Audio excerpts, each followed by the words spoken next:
Acheter un mobil-home dans un camping, est-ce intéressant? Je vous donne mon avis de multipropriétaire, c'est tout de suite après.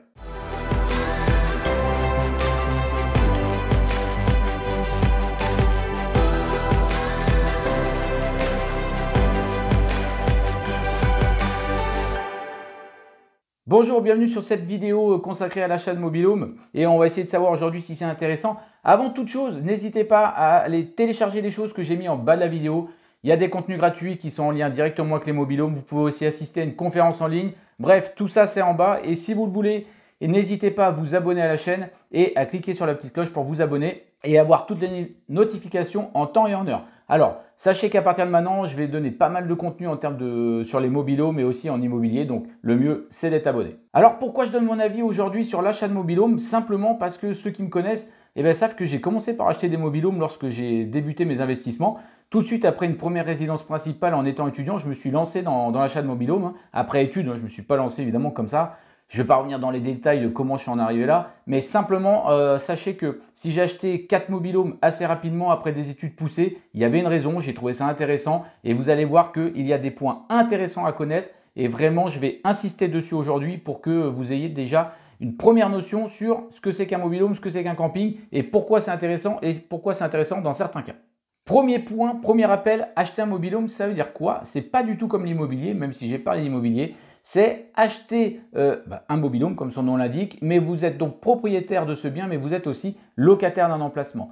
Dans certains cas, on peut tout acheter. Je ne vais pas insister sur ces cas-là aujourd'hui, puisque là, on parle sur des achats beaucoup plus chers. Je vais prendre aujourd'hui le cas de l'achat de mobil-home et de location d'emplacement ou de parcelle.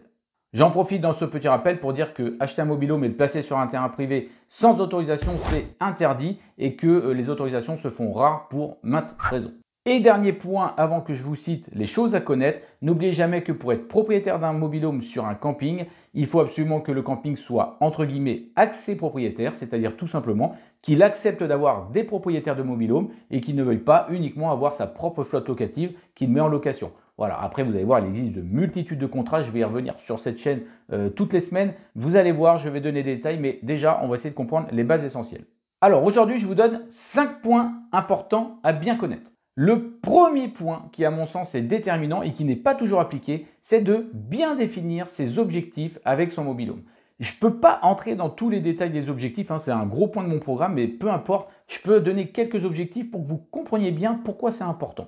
Fixer ses objectifs, ça veut dire quoi? Ça veut dire savoir exactement ce que l'on a envie de faire avec son mobil-home. Est-ce qu'on veut acheter un mobil-home pour le plaisir et y aller les week-ends quand on a du temps libre? Est-ce qu'on veut y aller quand on a du temps libre mais finalement le sous-louer un petit peu pour amortir les frais? Est-ce qu'on veut essayer de gagner de l'argent? Bref, il faut essayer de définir ses objectifs de manière assez pointue et vous allez voir que ça va tout de suite nous emmener vers le point 2.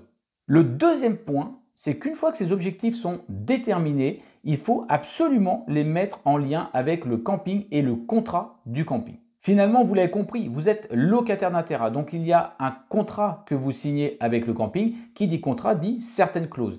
Il faut bien vérifier que certaines clauses déjà vous plaisent, c'est une première chose, et aussi qu'elles sont en lien avec votre objectif. Je vais vous donner l'exemple le plus bateau du monde. Si vous avez décidé de sous-louer pour rembourser les frais d'emplacement et autres frais qui sont liés à votre mobil-home dans l'année, il faut impérativement que les clauses du contrat le permettent. Et quand vous allez chercher un petit peu plus en détail, il faut aussi qu'il n'y ait pas de clauses, ce que j'appelle les clauses parasites, qui vous empêchent finalement de rentrer dans vos frais également. Je ne vais pas rentrer dans les détails.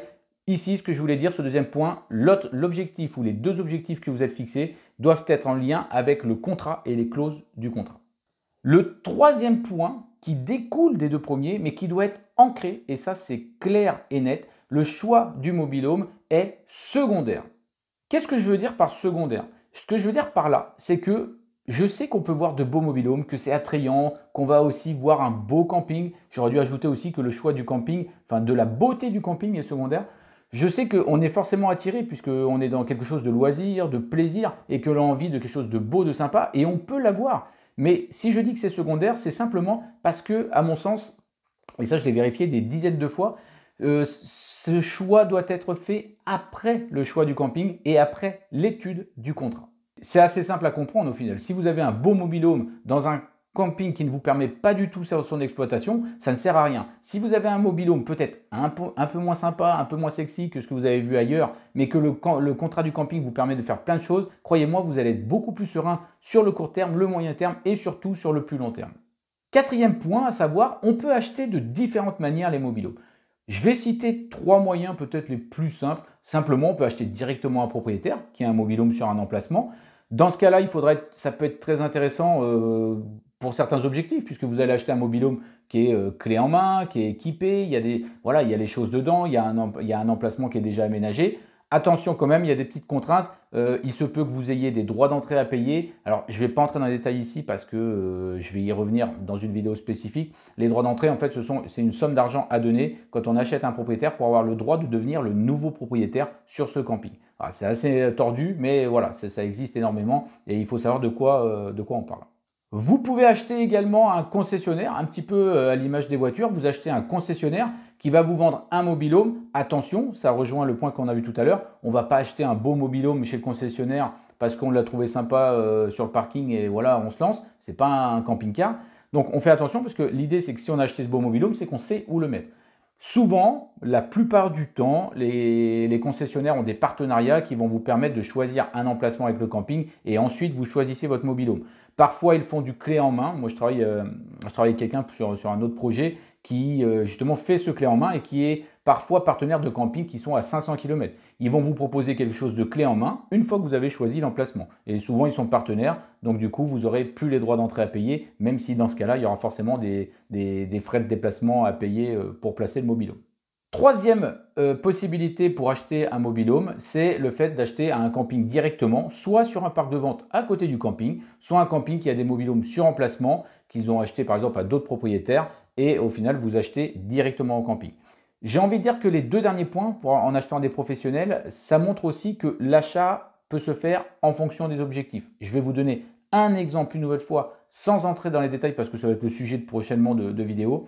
Mais si vous avez décidé de sous-louer un peu votre mobil-home, ça peut être intéressant de bien réfléchir à acheter avec un professionnel. Pour une simple et bonne raison. Alors quand je dis professionnel, c'est camping et concessionnaire. Pourquoi je dis ça? Simplement parce que si vous sous-louez un certain temps, vous aurez le droit de récupérer la TVA dès le départ sur l'achat du mobil-home. Donc elle ne se récupère pas dans les mois qui suivent, je crois que c'est 5-6 mois, c'est semestriel. Mais peu importe, vous aurez le droit de récupérer la TVA, donc ça peut être intéressant d'acheter plutôt avec un pro qu'avec un propriétaire. Et le dernier point, le cinquième point sur lequel je voulais revenir et insister, vérifiez bien que la sous-location est autorisée ou non, puisque je trouve que c'est un des premiers points qui est déterminant en fonction des objectifs que l'on se fixe. Et tous les campings ne le proposent pas ou le proposent sous des conditions qui sont ultra pénibles. Donc on fait attention à cette histoire de sous-location et on fait attention à comment la sous-location est autorisée si elle l'est. Bien évidemment, je vais revenir en détail sur ces points-là parce qu'ils méritent tous ces points, des fois des éclaircissements et des sujets à part entière. Donc aujourd'hui, je voulais faire juste une petite vidéo d'introduction et vous montrer 5 points importants lorsqu'on veut acheter un mobil-home. Et vous voyez, je parle de mobil-home, mais je parle de mobil-home plaisir, pas uniquement investissement. Et les recherches et les manières de faire sont différentes dans les deux cas. Pour conclure cette première vidéo et avant de vous dire d'aller cliquer au-dessous pour vous abonner une nouvelle fois, ce que je vais vous dire, c'est que ça peut être hyper intéressant d'acheter un mobil-home si on a bien défini les choses, si on a bien déterminé ses objectifs et que l'on sait où on va acheter en fonction de ses objectifs. Vous comprenez bien que si moi j'en ai acheté plusieurs, c'est parce que j'ai étudié les choses et parce que j'ai fait en sorte de le faire correctement. Sinon, il n'y avait aucun intérêt d'en acheter plusieurs une fois qu'on en a un et qu'on se rend compte que ça se passe mal. Donc, on fait attention et ça peut tout à fait être un vrai plaisir et on peut faire des choses sympas en fonction des objectifs qu'on s'est fixés. Une dernière fois, n'oubliez pas, j'ai mis plein de choses en bas. Vous allez voir une conférence en ligne, je vous donne plein d'infos. Il y a même un petit cadeau à la fin, logiquement, qui est prévu. Vous avez aussi un guide à télécharger. Bref, tout ça, c'est en bas de la vidéo et je vous suggère vivement de vous abonner et de cliquer sur la petite cloche pour avoir toutes les infos et les prochaines vidéos qui vont arriver. Allez, à très bientôt.